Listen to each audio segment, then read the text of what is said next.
biggest reasons people today share with me that they don't believe in security of the believer, meaning once saved, always saved, is the idea that we have a tendency to look at things from a human perspective instead of God's perspective.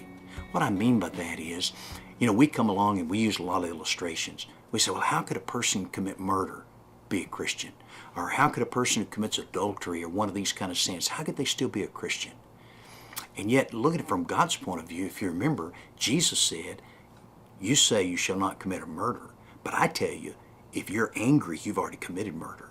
Or you say we're not to commit adultery, but I say if you lust upon a woman, you've already committed adultery.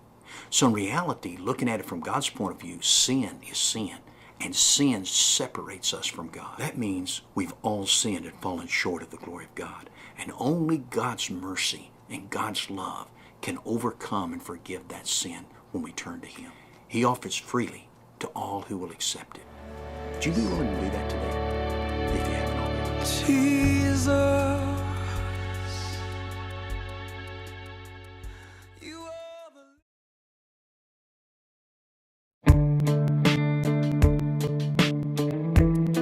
In Luke chapter 15, Jesus tells the story of the prodigal son. It's a story most of us have heard all our lives. But you know what's amazing about that story? That son left the father. He left him geographically because he went to a far country.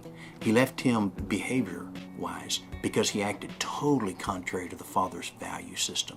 He left him in lifestyle, did things that the father would never have done. He left the father. But then when the son came back home, the father took the initiative.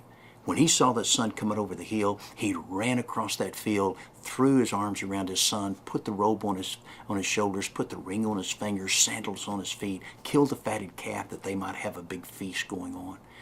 Who was the hero in that story? It was not the son. It was the father, because of his great love for that son. If the son had been able to work hard and work his way back to the father, he would have been the hero. But this story is all about the father's love, the father's concern.